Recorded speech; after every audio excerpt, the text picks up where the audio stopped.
Good morning, my name's Alex. This is your Good Morning Outdoors video. Today we're going to be talking about China and the huge effort they're making to protect their wildlife that still remains. We're going to cover a story of why conservation police are looking for the rattlesnake killer.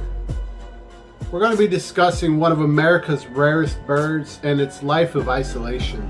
And we're going to be covering the serial hamster killer that is running loose here in Florida. Let's get right into it, y'all. I hope you're having a great day. So if you like this video, let's cultivate that like button and help it grow so we can support wildlife conservation.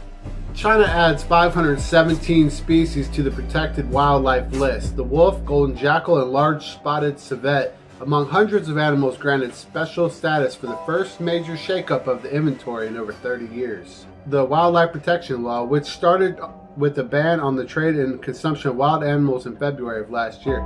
That was right around the time of the coronavirus, and that's also around the time that they started protecting the pangolin, which people were saying that is potentially to be the host for the COVID-19, which it's really good to hear that they're doing things to preserve these animals. The National Forestry and Grassland Administration and the Ministry of Agriculture and Rural Affairs jointly published an updated list on Friday, and there's 517 species in all. Among the other additions were the skywalker, or the gaolingong, howlock gibbon, and Bailey's snake, which is endemic to Tibet. That is a really incredible gibbon. Its long arms remind me of like an orangutan, but just really beautiful white and gray colors. 234 have first class protection and 746 species have second class protection. The revision also saw protection upgrades for 65 species, including the critically endangered Yangtze finless porpoise. That's an interesting sounding porpoise, a finless porpoise. Never heard of that. From the second to the first class. So they had been protected before, but not as greatly as they are now. Other first class protected animals include the giant pandas. We talked about those, and that's also the symbol for the World Wildlife Foundation, which is really cool.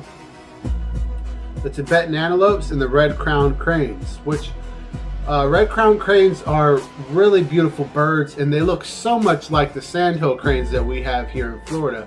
I actually got a good photo of a sandhill crane this week. Right here, it was over by a frisbee course, and it was on my last day. I made a Hail Mary throw to stop at one more place to try to capture a photograph of an all-white little blue heron.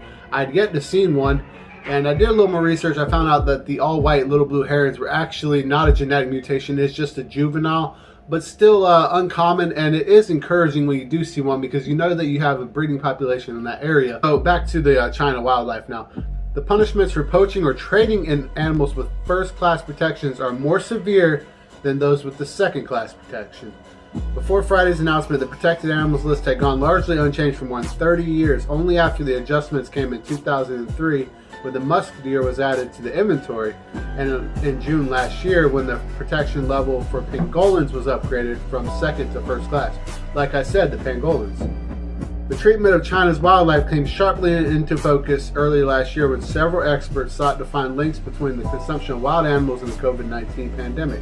The reason that it's important that they ban the trafficking of wildlife and animals is because what happens is you got these people at these what they're calling wet markets. It could just be a pet trade, for instance. They'll have species from South America, Australia, North America, Asia, Africa, all mixed in these one areas. Different viruses and pests from different parts of the world come and they get on species from other parts of the world. And what happens is the species from the other parts of the world don't have resistances to those pests or viruses or problems that the species that are native to those parts of the world have built a resistance upon. You could have a pandemic. You could have a virus that gets out of control and it spreads to other countries and there's no resistances in place. So that was good that they did that. Not really just for that reason, just because we got to protect these animals. They are so important, and I don't want my kids or grandkids to grow up in a world where they won't get to see a pangolin or African elephant or the American alligator or sandhill crane or white-colored blue heron. You know, just I want to protect that stuff because, you know, this isn't just our world. This is everybody's world, and we have to protect all the creatures that inhabit it. Conservation police ask for help finding the rattlesnake killer. So that could mean a lot of different things. That could be an animal killing rattlesnakes. That could be a person killing rattlesnakes. In this case, it is a person, they think. And you would think a lot of people don't like snakes, and some people especially don't like rattlesnakes. And they see it totally okay to just chop their head off and kill them, or even more horrific things than that. And the truth is, it's not okay, because those creatures have been here way longer than we've been here, for sure, especially in North America.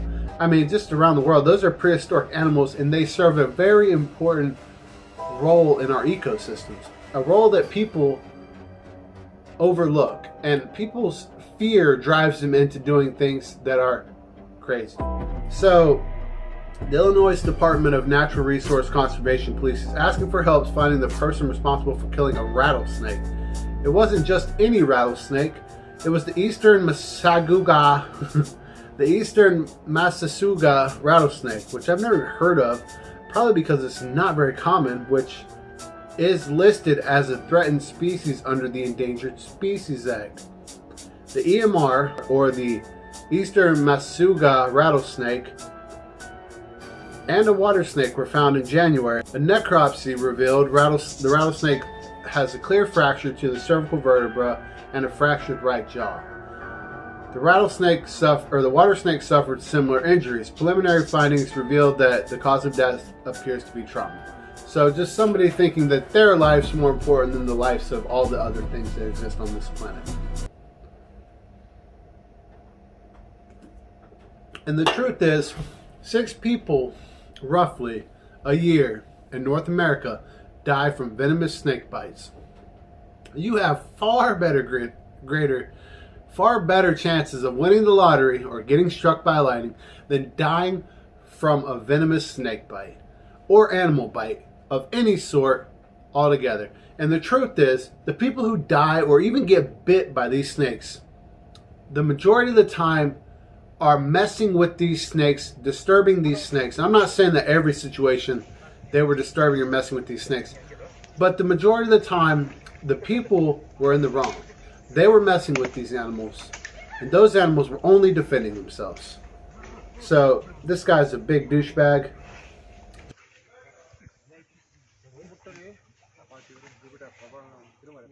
It's unfortunate that they blurred out the image here. Well, it's not really, because they're probably blurring out the trauma wounds to the innocent animal. And it's sad. And, and maybe this will bring some attention to people helping people to realize the importance of these animals.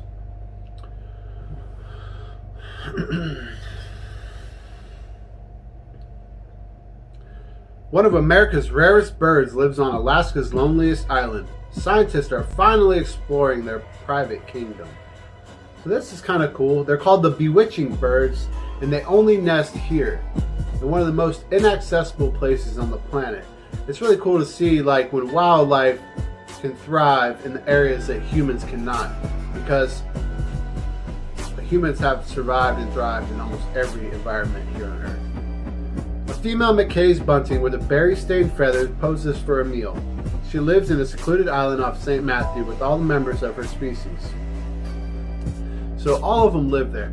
And these are some other animals that would be completely vulnerable to introduce pests. Like, say, for instance, if they did what they did in Australia and released something like the dingo or the fox. Or if they induced some sort of virus or pandemic, these birds would probably all be wiped out pretty quickly because they are isolated. These birds nest nowhere else on Earth.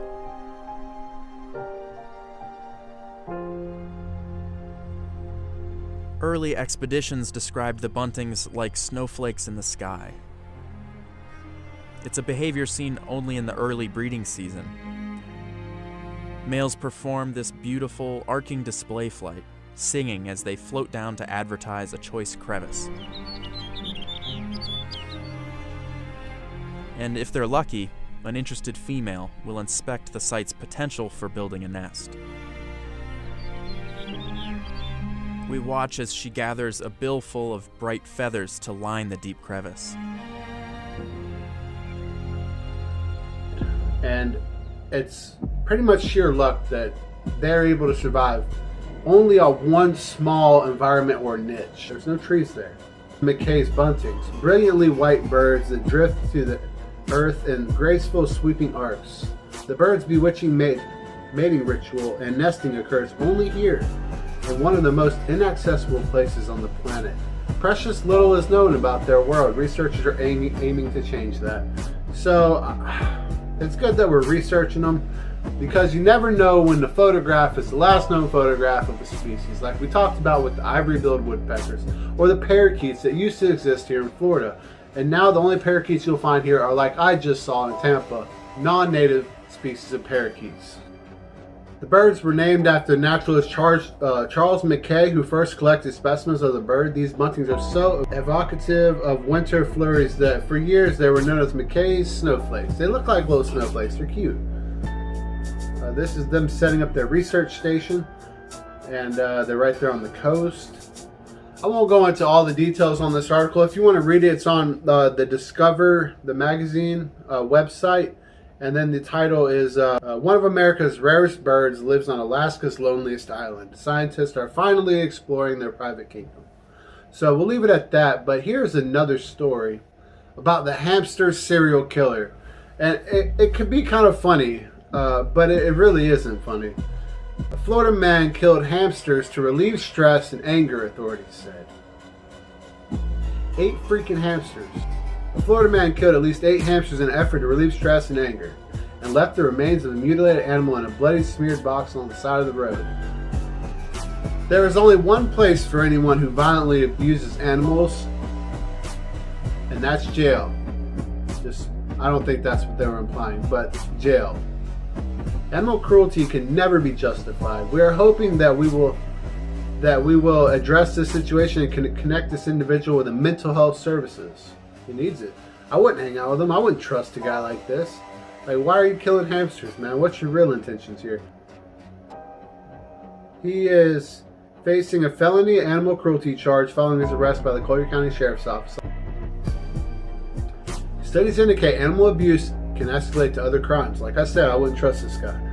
So they had been researching this guy and trying to prove that he's doing this, and they finally got a confession from him.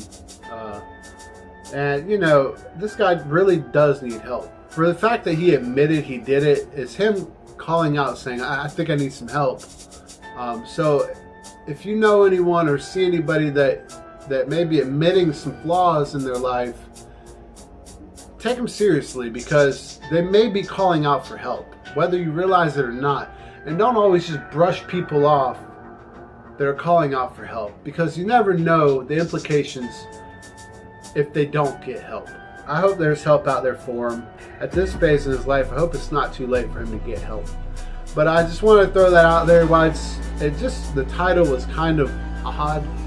I wanted to cover it because it's here in Florida. So thank you for watching This Great Outdoors. I hope it was entertaining and hopefully educational.